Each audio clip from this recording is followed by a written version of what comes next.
Wowzer. Did I ever stop at the wrong fuel station this morning? Exit 312, Nebraska. Bossman or Boselman. What a shithole. Unreal. What is it? 7:30 in the morning, Saturday.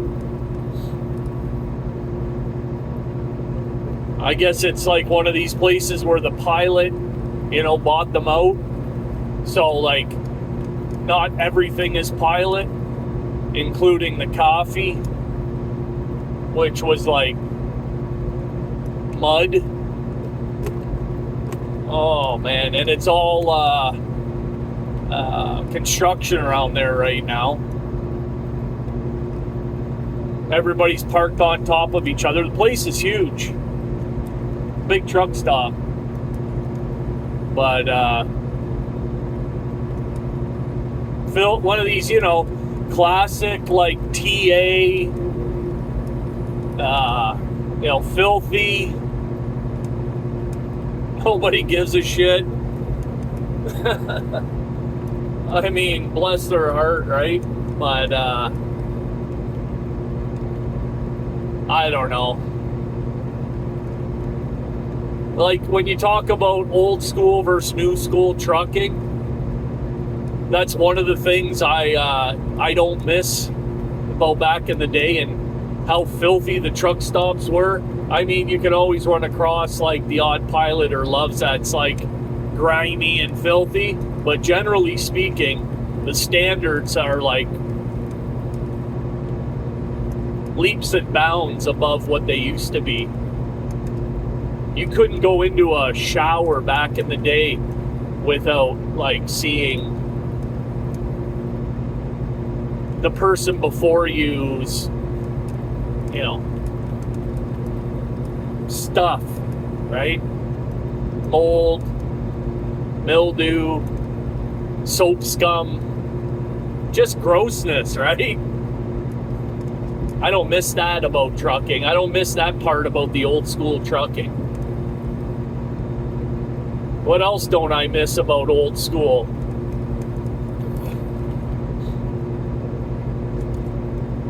That's about it.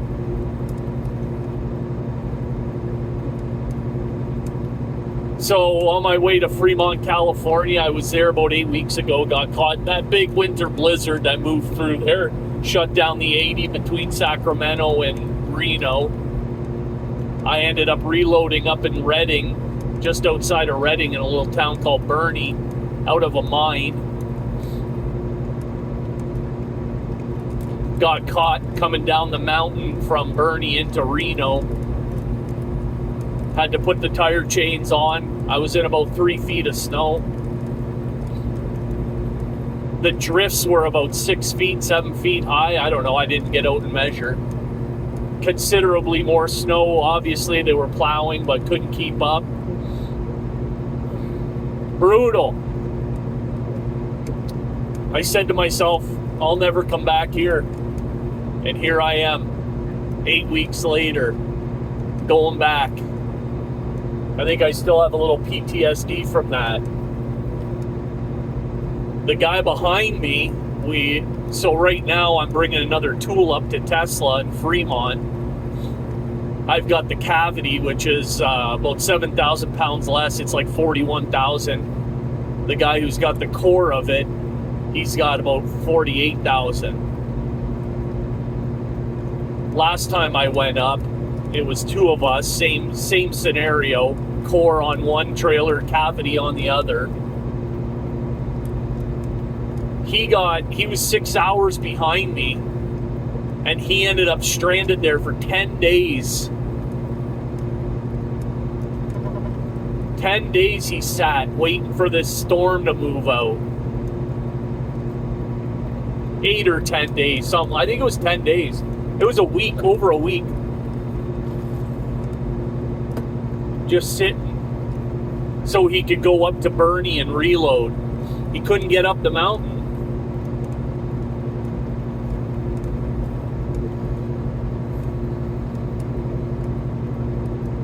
They talk about work-life balance in trucking. That's a big bullet point for these companies.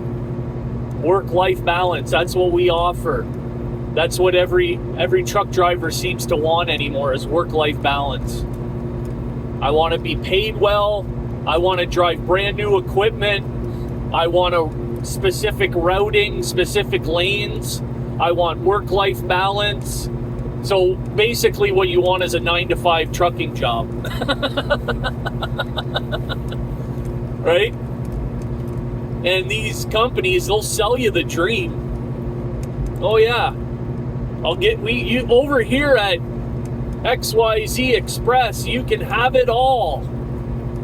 Not true. Not true. And anyone who gets sold the dream, it's like these black ops companies,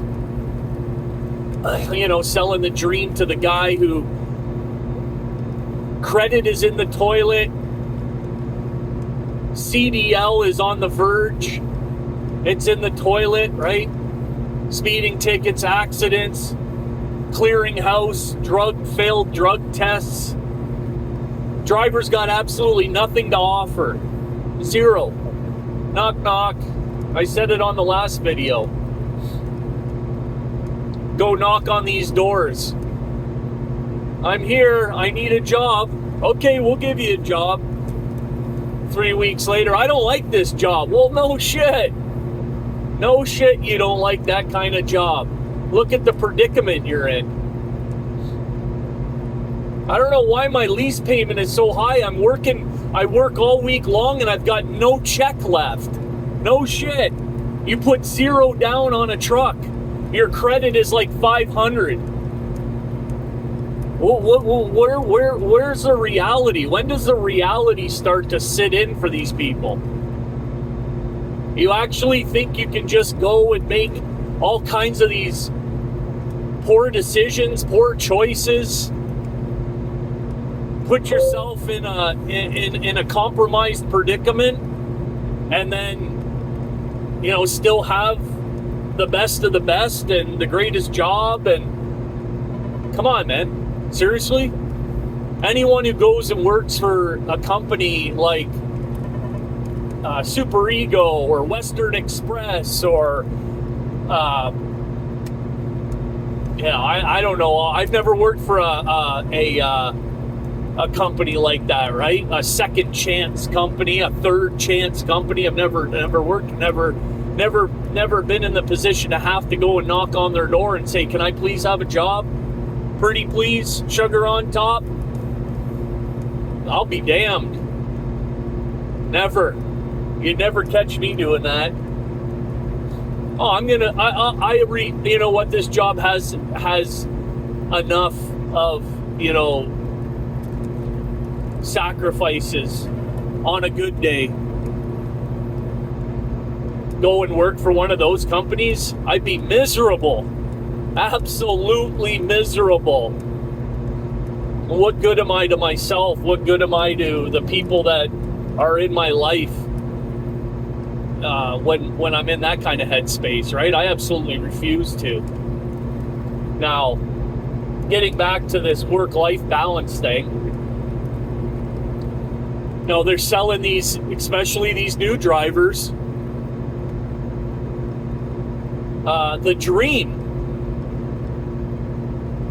right? They talk circles around them, and we're going to give you a work-life balance, and we're going to pay you X amount of dollars mileage, and you don't want to run to southern Florida? No problem. You don't want to run to the Northeast? No problem. You don't want to run to the Northwest? No problem. So basically, you don't want to run to any corner of the continent. Okay, all right, no problem. Come on over, come on down. And you're like, oh, this company's the greatest. We don't run to southern Florida. We don't run the Northeast. We don't run the Northwest. We don't go into... And, all of a sudden, the reality starts to set in, right? What have I gotten myself into? What did I just do? You get your first check and you're like, what is this? I thought how come it doesn't matter? Oh, you only pay zip to zip. Oh, you don't pay practical miles. Oh, my bad.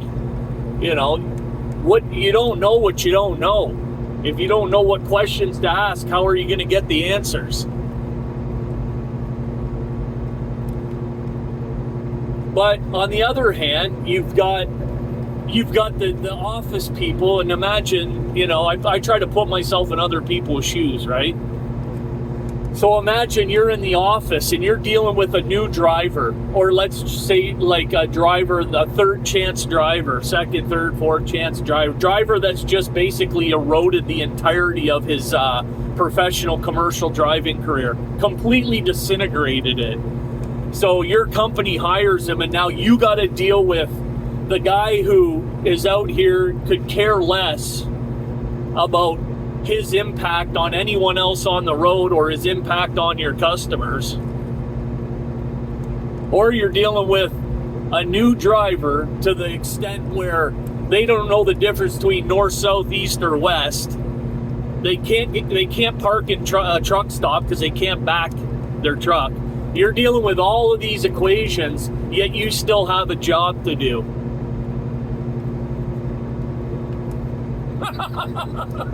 Maybe you want to be a dispatcher.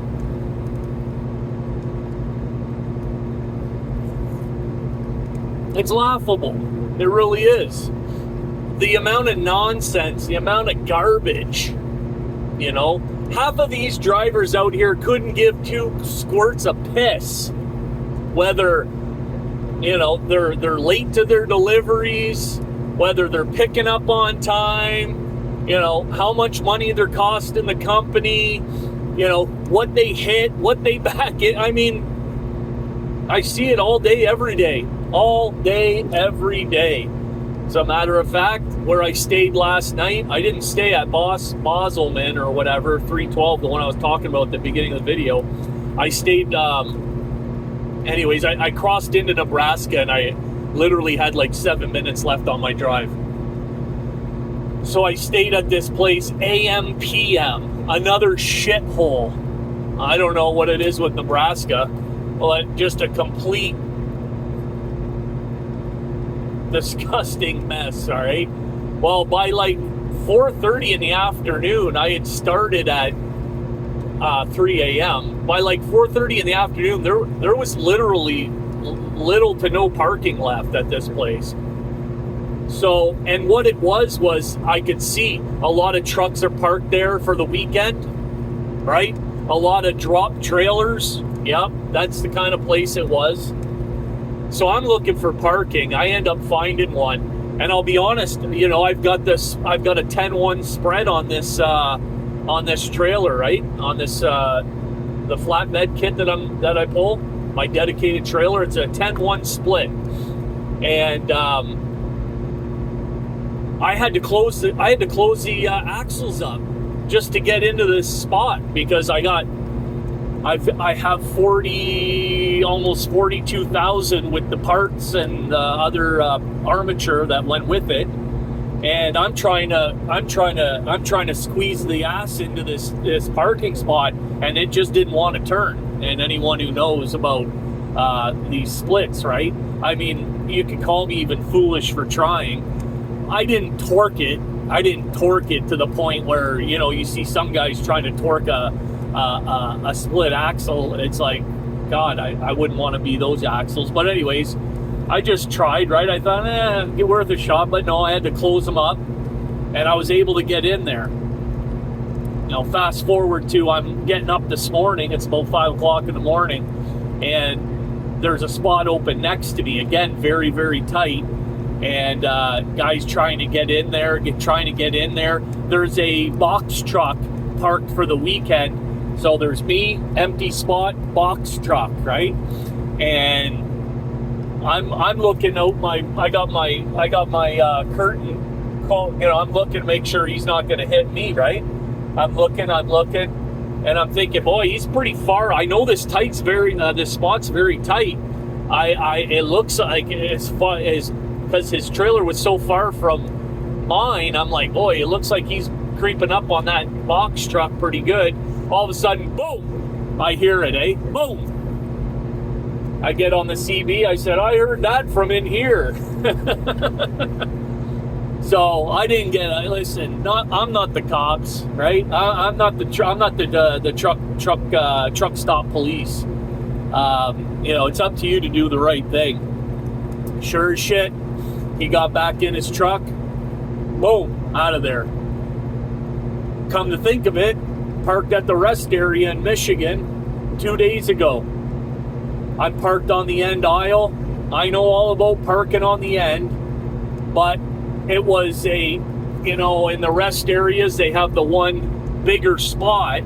It's not big enough for 2 trucks, big enough for 1 truck, and it's not actually a parking spot, but it's the only spot left. So I pull in there, and I pull in, and then I torque my tractor, because guys are going to try and get around you in there and take your front end off. That's what happens when you park on the end. So I pulled in and I torqued. I was parked kind of on a 45 with the tractor. Sure as shit, I'm sleeping. It's about 10 o'clock at night. 12 minutes after 10 to be exact. I'm in my underwear. I'm in the bunk. I probably fell asleep about half hour before that.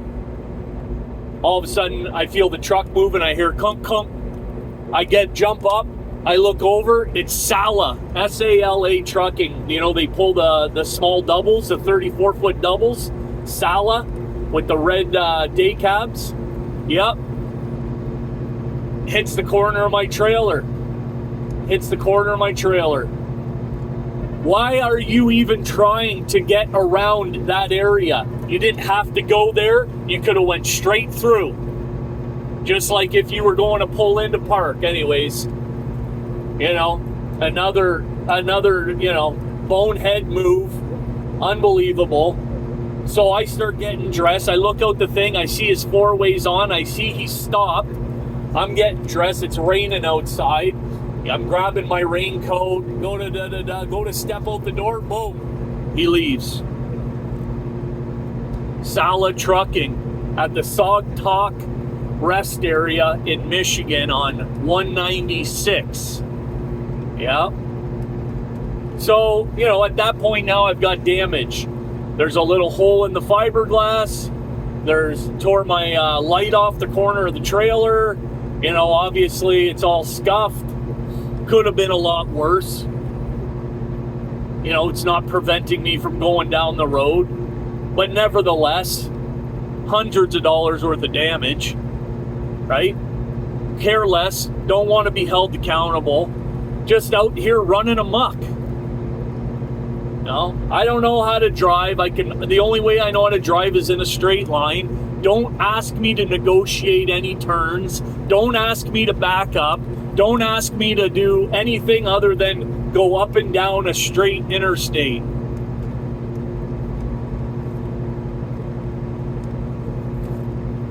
But I want work-life balance. I want top mileage pay. I want full benefits. I don't want to run here. I don't want to run there.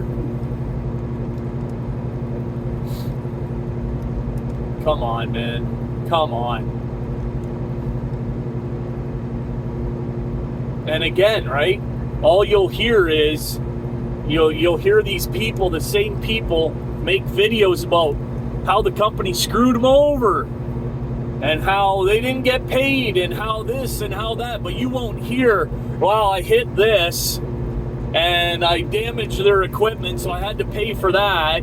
And it was the 3rd time that I did this and I got written up for that. You won't ever hear that. Never. No, it's just this fabricated bullshit. Again, we could talk in about, well, that's not every company driver's lounge, right? Some companies are out there screwing drivers over, and I get that. I do. I get the fact that there are companies out here that are no good, right? Super Ego being one of them. Should they be taking advantage of these drivers? They could run a business hiring drivers with experience, with clean driver's abstracts, with with a good work history, with all of that. You can run a company like that, but you're not going to be able to run the company like you're running it now, right? So it's a trade-off for both. Like, I'm going to hire these messes. I'm going to hire all these people that don't have anything to really offer other than like desperation. That's what it is. They take advantage of people's desperation. And then they're left to deal with all the nonsense that goes along with it. So they're both dealing with it, and ask me if I have sympathy. Do I have any empathy for these people? I mean, listen, it's hard starting off in this industry. I've said it before. You don't have to be a rocket scientist. You don't have to have, an IQ of 140 to drive a truck. But common sense, goes a long way. A calm disposition, patience. What's another good attribute for this? Perseverance, discipline, time management skills, just a general roundabout sense of give a shit goes a long way if you're, wanting to get in this business. But if you think you're going to jump into a truck and make $100K a year, that ain't going to happen. No matter what they tell you, it's not going to happen. It's going to take time. Like anything else worthwhile, it takes time and effort.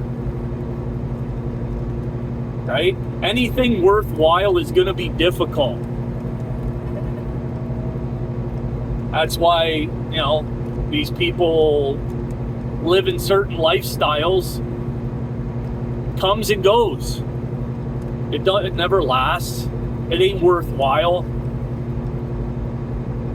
So think about what you're willing to sacrifice, and think about how much time you're willing to put in to something in order to make the amount of money you need. And it's not like walking into Subway and they show you how to make all the sandwiches, and like a week later you're like a sandwich artist. Okay, you're not going to be a truck driving artist in a week or a month or a year. They don't let you. Even if you are the cream of the crop, rise to the top, killer truck driver, okay, in your first year, there's no company that's going to take you seriously enough to say, yeah, we'll pay you this amount of money. We're going to give you all the cherry runs. We're going to keep you busy. We're going to It's not going to happen, man.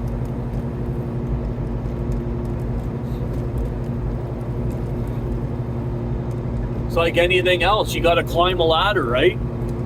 So, I don't know. It's frustrating hearing these people make videos about, well, this company was just horrific. Never work for this company. Run far away, right? Well, how long were you working there? Well, I was there, I think 6 months? Almost 6 months. Yeah, 6 months. Oh, okay. And you got it all figured out. All right. And how long you been driving a truck? Oh, this is my second year. I've been driving trucks 2 years. Okay, you got it all figured out. All right. Well, good to know. I mean, you're a heck of a lot better than I am. And again, it's not that truck driving is difficult. I mean, you can make it difficult.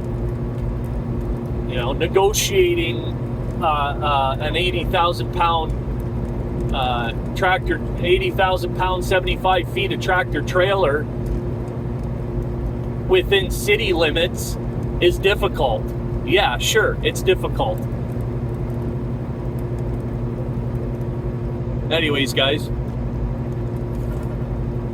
hit that subscribe there. Let's get this train a rolling. Let's get it going down the tracks. I appreciate all the new subscribers. Thank you very much. Hit the like. I don't know what sharing means, but if you want to share it, share my thoughts and my opinions with someone else, feel free. And we'll catch you on the next video. Driver's Lounge over and out.